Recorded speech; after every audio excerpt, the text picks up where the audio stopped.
La ponencia está dividida en estos 4 grandes rubros. Primero abordaremos la parte de definiciones y conceptos sobre bioestimulación. Haré una revisión de lo que hay hasta la fecha. El gran componente de esta ponencia está enfocada en la clasificación de los bioestimulantes y ejemplos prácticos. Me abocaré a algunas plantas cultivadas. Luego abordaré algunas consideraciones sobre bioestimulantes, prácticamente 3 es lo que vamos a ver, y conclusiones y perspectivas también con la parte de mercado, cómo está el mercado de los bioestimulantes y cuáles son las perspectivas de esto. En 2015, Dujardin, un investigador de Bélgica, junto con otros investigadores a nivel mundial, se dieron a la tarea de hacer una revisión sobre la bioestimulación y sus diferentes vertientes. Tuvimos la fortuna de ser invitados por la revista Ciencia Horticultura, y en esta revisión pues es el primer artículo que va en este número de la revista Ciencia Horticultura, y él empieza pues chistosamente a decirnos qué no es la bioestimulación o qué no es un bioestimulante. Él nos dice que primero son sustancias que promueven el crecimiento vegetal, sin ser 3 cosas. Primero, no son fertilizantes, no son nutrientes, tampoco son mejoradores del suelo y tampoco son productos fitosanitarios. ¿Y esto por qué? Porque efectivamente en el mercado actualmente hay una confusión y a muchos de los bioestimulantes se les está vendiendo como fertilizantes, o para escapar la cuestión de regulación fitosanitaria, los venden como fertilizantes cuando en realidad tienen un efecto, o los recomiendan para combate algunas plagas y enfermedades, lo cual pues también nos dice él, eso hay que tener en cuenta en la parte de regulación. Otra cuestión también importante de los bioestimulantes que abordan Zhang y Schmidt es que son materiales que en pequeñas cantidades promueven el crecimiento vegetal. Otra vez aquí solamente nos estamos abocando al crecimiento vegetal y estoy subrayando aquí pequeñas cantidades, porque esta expresión también es importante en términos de manejo de los bioestimulantes. Se usó para diferenciar a los bioestimulantes de los fertilizantes, que pues en realidad estamos hablando de bioestimulación en aplicaciones micromolares, milimolares, y pues de fertilizantes estamos hablando de kilogramos por hectárea. Entonces pues es ahí una de las grandes diferencias, porque si bien un fertilizante pues nos puede estar promoviendo el crecimiento vegetal, una de las diferencias primordiales es la cantidad en la que la aplicamos. Zhang y Schmidt en el año 2000 agregan un poco más. Dicen que son productos que contienen hormonas vegetales y estimuladores metabólicos. Esto también, como van ustedes dándose cuenta, es ir acumulando términos, conceptos, hasta la definición que tenemos actualmente, que abarca es mucho más amplia.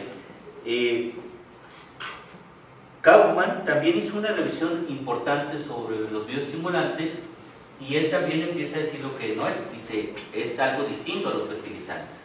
Promueven el crecimiento vegetal cuando son aplicados en pequeñas cantidades. Entonces ahí quizás suene esto reiterativo, pero quiero hacer énfasis en estos conceptos para definir a un bioestimulante, ¿sí? No son fertilizantes otra vez, hay una promoción del crecimiento y son aplicados en pequeñas cantidades. En 2007, en esta misma revisión de Kaufman, él nos dice que pues hay una diversidad de bioestimulantes, contienen ingredientes también diferentes, y él hace una clasificación preliminar. Estamos hablando de hace 12 años, estamos hablando del año 2007. Él clasifica esto en 3 grupos nada más. Ahorita pues tenemos 7, dependiendo de quién los clasifica, hasta 9.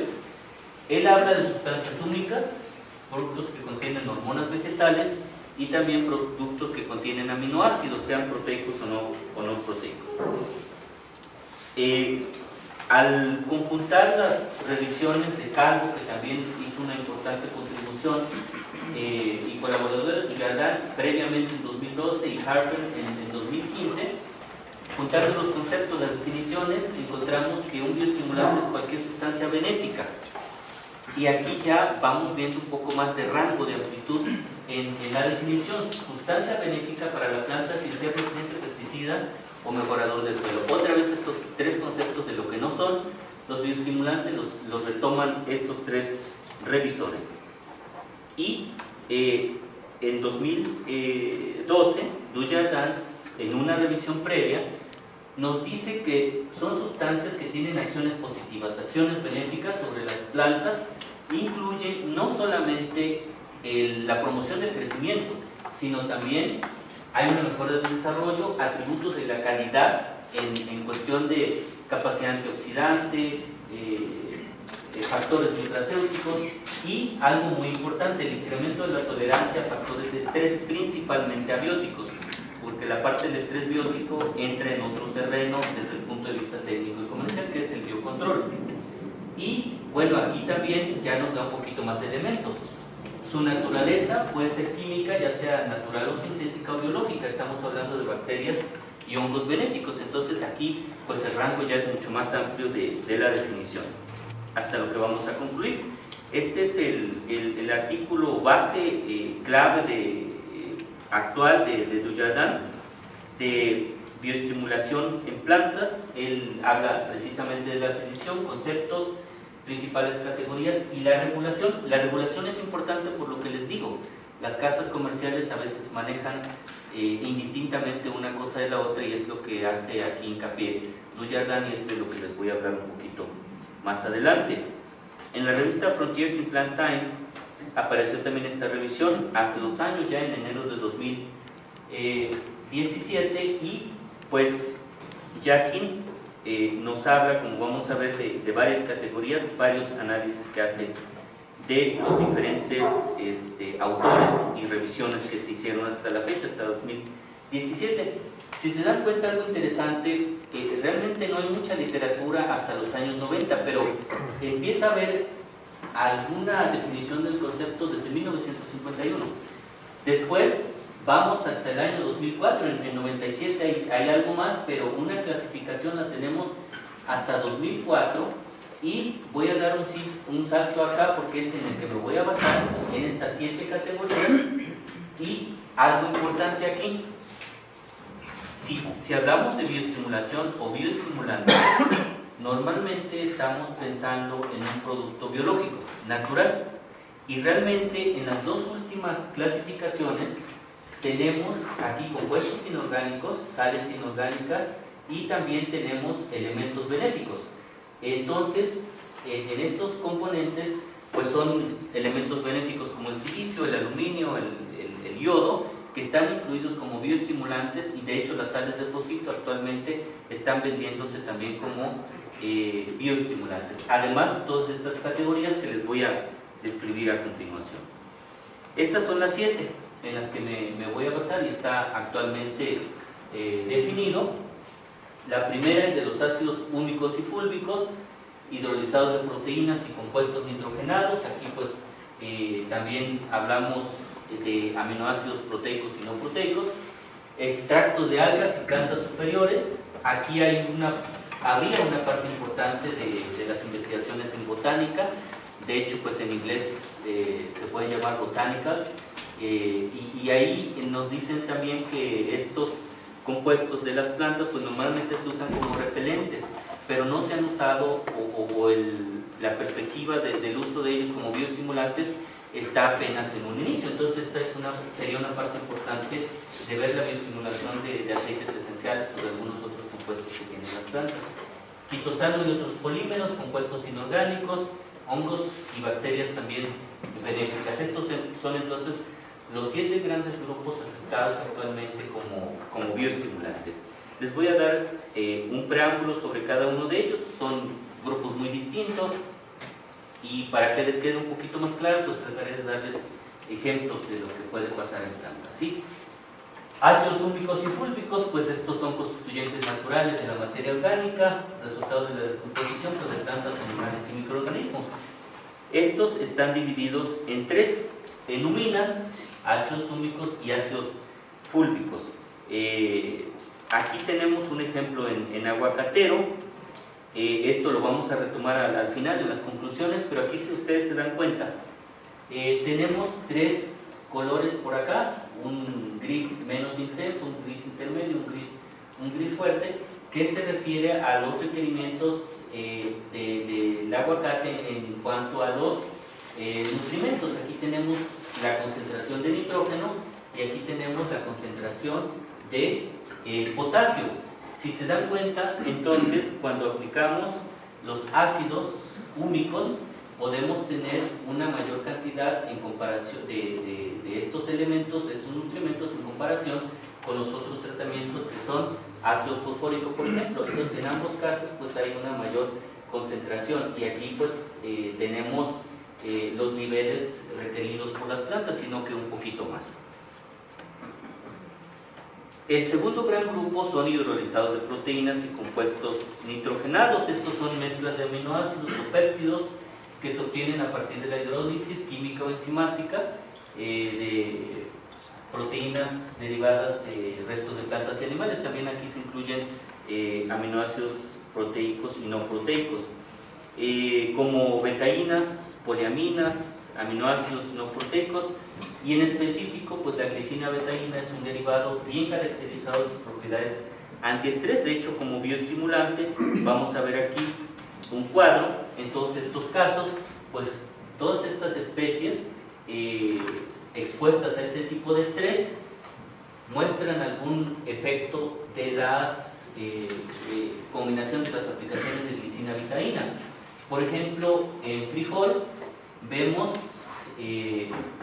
un decrecimiento en el potencial del agua.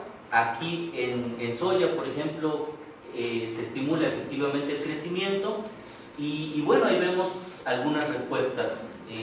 También importante en arroz, por ejemplo, una respuesta mejorada ante el estrés por salinidad. Y aquí vemos los diferentes aminoácidos no proteicos. Aquí vemos, por ejemplo, la dopamina y la glicina betaína, que pueden inhibir, por ejemplo, la oxidación de la auxina y del metabolismo de los azúcares. También pues tienen efectos protectantes y estimulación del crecimiento, la dopamina. Aquí también la glicina betaína tiene un efecto protector en contra del estrés, y también algo importante para las leguminosas, estimula o induce la expresión de genes NOT que tienen que ver con la nodulación en leguminosa. Por darles solo un ejemplo, pero esta revisión pues está desde 2011 por Pranova y colaboradores, cada uno de los diferentes aminoácidos no proteicos que están estimulando en las plantas y cómo se pueden usar como bioestimulantes. Extractos de algas y plantas superiores. Aquí, como les decía en un inicio, pues es importante la contribución de las investigaciones en botánica. Algas marinas, fuentes de polisacáridos, como los que están descritos aquí, y sus derivados naturalmente.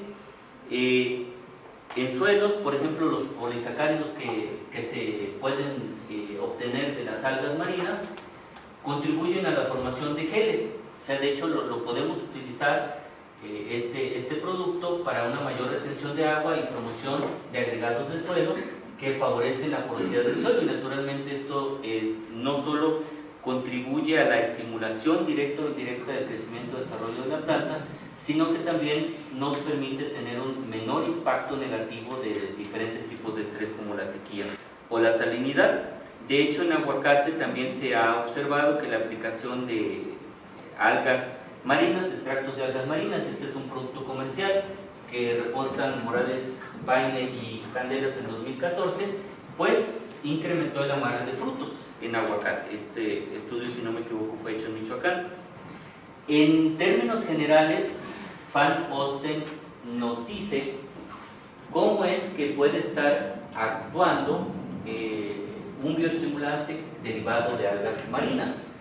Por un lado, podemos tener regulación de la apertura estomática, la conductancia hidráulica en xilema, en el tallo o el vástago. En raíces podemos tener mayor disponibilidad de agua en la zona radical, y también los niveles de auxinas y etilenos, pues un mejor balance entre ellos.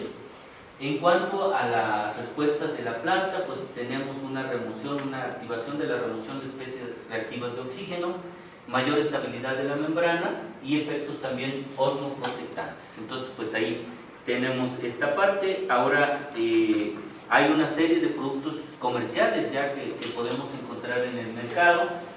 Todos estos pues tienen diferentes especies de algas marinas, aquí las empresas que los están comercializando, y si ustedes se dan cuenta, pues aquí son estimuladores del crecimiento vegetal o bioestimulantes de plantas, ¿sí? Aunque también hay un par que se pueden utilizar o están clasificados también como alimentos o piensos para animales. En cuanto a plantas superiores, pues podemos extraer de órganos como tallos, hojas o flores, sustancias que pueden servir como bioestimulantes. Aquí vemos en esta diapositiva el incremento en la concentración de flavonoides totales y en la capacidad antioxidante en lechuga a la que se le aplicaron extractos de borraja. En esta parte vemos los extractos de hoja y en este los extractos de flores, y en ambos casos pues ven ustedes en términos absolutos pues hay un incremento de ambas variables en comparación con el control o el testigo. El cuarto grupo está representado por el quitosano y algunos otros polímeros.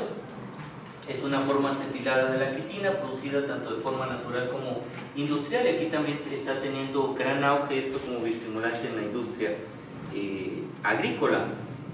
Aquí vemos cómo en las diferentes especies el quitosano puede tener estos efectos bioestimulantes. Por ejemplo, en alcachofa, la germinación y el crecimiento; en pimiento, el área foliar y la altura de planta; en calabacita, el crecimiento y la calidad de frutos; en melón hay estimulación del crecimiento, producción de biomasa, y también el intercambio gaseoso se ve más eficiente. En berenjena, la actividad antioxidante y la concentración de fenoles totales, ahí estamos hablando también de calidad de frutos. En vid, el aumento de entrenudos, la capacidad de enraizamiento; y en durazno, una mayor actividad antioxidante y síntesis de proteínas de defensa. Y en este esquemita, que fue en un estudio de fresa, que reportan Ramán y colaboradores en 2018, vemos que el quitosano incrementa la altura de planta por un lado y por otro impacta también el área foliar, que pues nos da un mayor follaje, ¿verdad? Incrementa pues la biomasa de la parte aérea. Hay una estimulación, si ustedes se dan cuenta, de genes para la biosíntesis de antioxidantes, y aquí les voy a dar algunos ejemplos de qué genes estamos hablando. Incrementa la longitud de raíz, la biomasa de raíz, y algo muy importante, también hay efectos en la fotosíntesis, incremento en el tamaño y el peso de frutos, calidad de los frutos, antocianinas, carotenoides, flavonoides, compuestos fenólicos, y pues esto nos da una mayor capacidad antioxidante naturalmente. Entonces a eso nos referimos con calidad de fruto. De hecho, algunos estudios los hemos hecho aquí en el colegio con algunos bioestimulantes. Pasamos al quinto grupo, que son compuestos inorgánicos, y aquí es donde más hemos tenido manejo de estos compuestos como elementos benéficos y como sales de fosfito.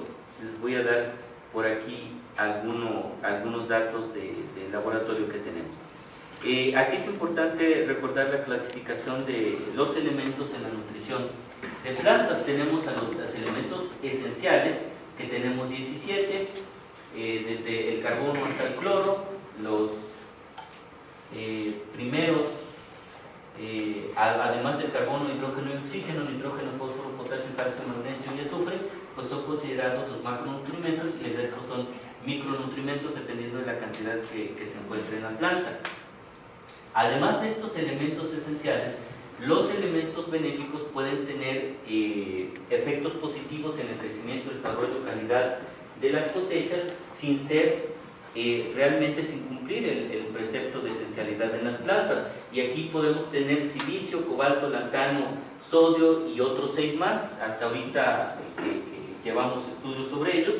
Y bueno, una de las partes benéficas, valga la redundancia, de los elementos clasificados como benéficos, es precisamente que pueden permitir un mejor aprovechamiento de los nutrientes que los ofrecemos a las plantas a través de fuentes naturales, fuentes químicas, a través de la solución nutritiva e incluso a través de aspersiones foliares.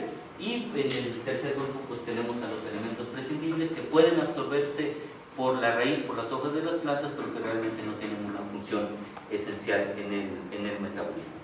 Estos son los 10 elementos considerados como esenciales, aparecen en el libro de nutrición de cultivos que publicamos aquí en el colegio. Estamos considerando el yodo, el silicio, el selenio, el titanio, el aluminio, el cerio, sodio, vanadio, cobalto y lantano. Aquí les daré algo de datos sobre aluminio y sobre silicio. Sí, en cuanto a aluminio, pues hemos visto, tenemos datos experimentales de que puede mejorar la calidad de ornamentales. Por ejemplo, hemos visto que tallos florales, se retrasa el envejecimiento de los tallos florales, se mantienen más erguidos, la senescencia llega más retardada, entonces puede haber ahí alguna influencia, no la tenemos completamente detectada en la síntesis de etileno, por ejemplo, por darles por ahí algún ejemplo en cuanto a ornamentales. Mejora la defensa contra herbívoros, previene la toxicidad por hierro y también promueve la absorción de potasio, de fósforo. Y en cuanto a silicio, pues este estimula la defensa contra herbívoros, promueve la resistencia contra estrés abiótico, es un componente esencial de la pared celular, sobre todo estamos hablando de gramíneas, de monocotiledóneas, y regula el transporte de metales. Puede entonces servir como un mecanismo de defensa contra metales. En caso de procesos de fitorremediación, pues es algo que se puede utilizar. Realmente el silicio pues es el elemento benéfico más estudiado hasta ahora. Encuentran revisiones muy exhaustivas. Es un elemento considerado cuasi esencial. En cuanto al aluminio, este artículo lo realizamos también aquí con estudiantes de aquí, no me acuerdo si aquí está Sara, pero bueno, es parte de los trabajos que realizamos aquí con los muchachos de laboratorio. El aluminio como un bioestimulante que mejora, que incrementa el crecimiento, la concentración de azúcares. Hay una alteración también a partir de la aplicación de aluminio del estatus de los macronutrientes, y aquí pues abordamos un poco de la parte molecular de genes NAC que son multiestrés. Estos genes pueden responder a diferentes tipos de estrés, entonces vimos que respondían a aluminio. Realmente esto fue sorprendente para nosotros porque en principio lo que pensábamos era ocasionar un estrés a la planta, y vean ustedes lo que pasó. Para nuestra sorpresa, nunca esperamos realmente este incremento en raíz y en biomasa en ambos estudios. Esto es altura de planta, esto es longitud de raíz.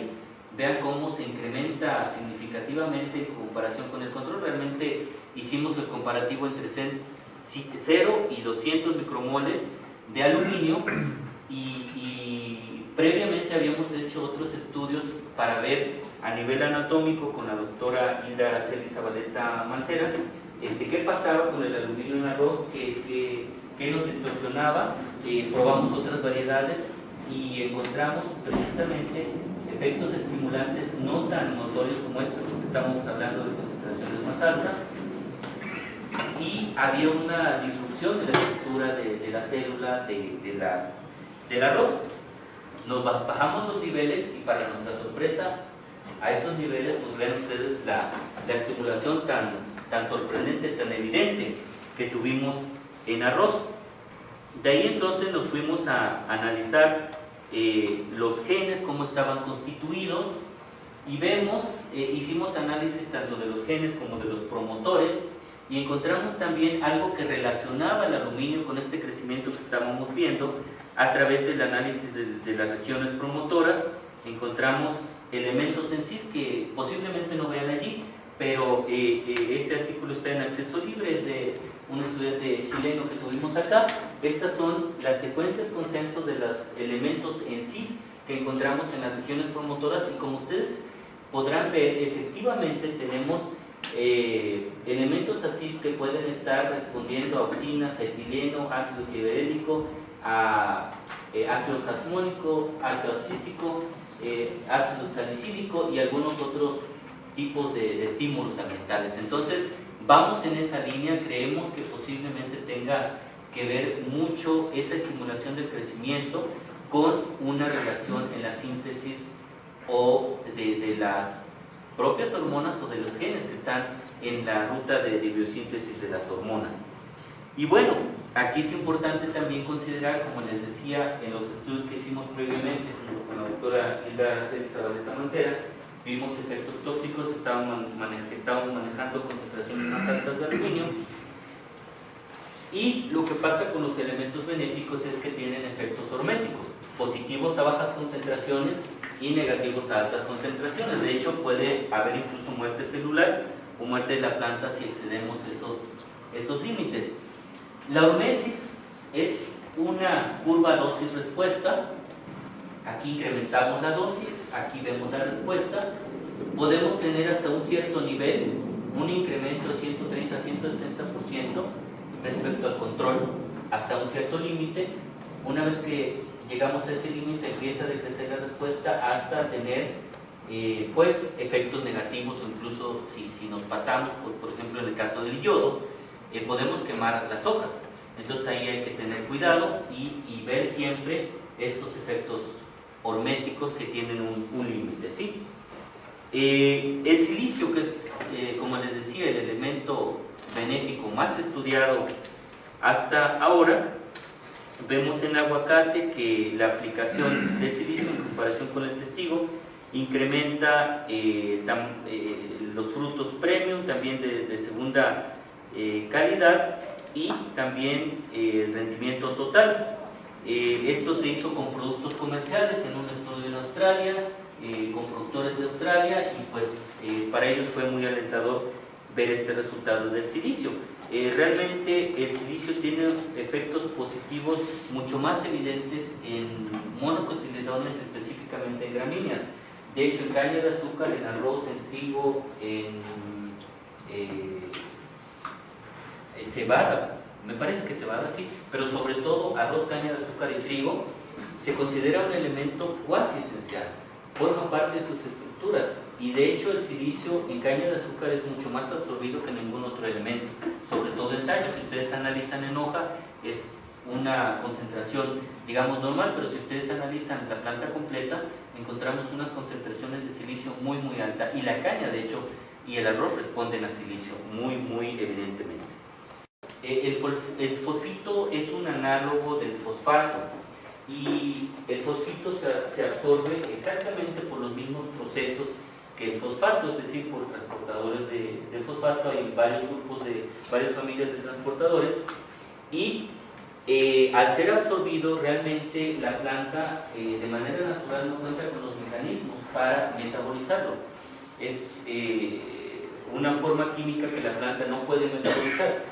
Por lo tanto, de alguna manera el fosfito engaña a la planta de que hay una concentración de fósforo, pero en realidad no es asimilable. Por lo tanto, entonces la molécula de fosfito puede actuar como una molécula de señalización hasta cierto nivel, estimular el crecimiento y todos estos indicadores que vemos aquí. En aguacate vemos que puede incrementar el rendimiento, aunque las diferencias no son significativas en el número de frutos por árbol, pues en términos absolutos vemos un mayor número de frutos, pero lo que sí aumenta de manera significativa es la calidad de los frutos de mayor tamaño. Vemos aquí frutos de mayor tamaño en número y en peso. Entonces, pues ahí tenemos también el ejemplo del fosfito en aguacate. El sexto grupo está representado por hongos benéficos. Sabemos que el 90% de las plantas forma asociación con hongos micorrízicos. Aquí también consideramos a Trichoderma y a Viviformospora indica. este cuadro vemos algunos de los efectos estimulantes de hongos micorrízicos en el crecimiento del aguacate. Vemos estimulada la altura, el diámetro del tallo, el peso y el área foliar también. Hay diferentes respuestas de acuerdo a los hongos que estemos manejando, pero acá lo interesante es que en Michoacán también se hicieron varios estudios y se identificaron 22 morfoespecies aquí descritas de hongos que forman micorrizas con el aguacate, y se están estudiando estos hongos para ver en los tipos de suelo que pudieran tener mejor respuestas. El séptimo grupo es de las bacterias benéficas. Aquí tenemos pues las mutualistas endosimbiontes como Rhizobium y las rizosféricas como las bacterias promotoras del crecimiento vegetal o rizobacterias promotoras del crecimiento vegetal. También se hizo este estudio en aguacate por Méndez y Bravo, si no me equivoco, este estudio también fue hecho en Michoacán. Vemos que hay un incremento también en la biomasa fresca de las plantas por este tipo de bacterias, sobre todo cuando se aplican a cercana distancia de la rizosfera. Y algo importante aquí, que en términos técnicos, en términos comerciales, se tiene que dividir por cuestiones regulatorias. La bioestimulación por un lado, háganse cuenta, acá está la bioestimulación en términos comerciales, en términos técnicos, y en el otro extremo tenemos el biocontrol. Pero esta división es realmente artificial, es por cuestiones comerciales y de regulación. Lo que tenemos en la vida real es que un bioestimulante también puede funcionar como biocontrol. Ven ustedes que la misma cepa, la misma bacteria, estimuló el crecimiento de la planta, la producción de biomasa, pero también fue antagonista de Phytophthora, uno de los principales agentes causales de enfermedades en aguacate. Y pues eso también es importante. Normalmente vemos ambos tipos de respuesta, pero les digo, por términos comerciales de regulación fitosanitaria, hay que dividir entre bioestimulación por un lado y biocontrol por otro. Pasamos al tercer gran componente de la ponencia, que son las consideraciones que tenemos que revisar. Primero, si ustedes se dieron cuenta, la naturaleza de los bioestimulantes es muy diversa. Abarcamos en principio sustancias de la 1 a la 5, como microorganismos del 6 al 7, o sea, bacterias y hongos benéficos. Luego, pueden ser orgánicos o inorgánicos, naturales o artificiales, o sea, de síntesis. De síntesis, incluso el quitosano pues puede sintetizarse, no solo extraerse a partir de fuentes naturales. La segunda es que sus funciones son muy variadas.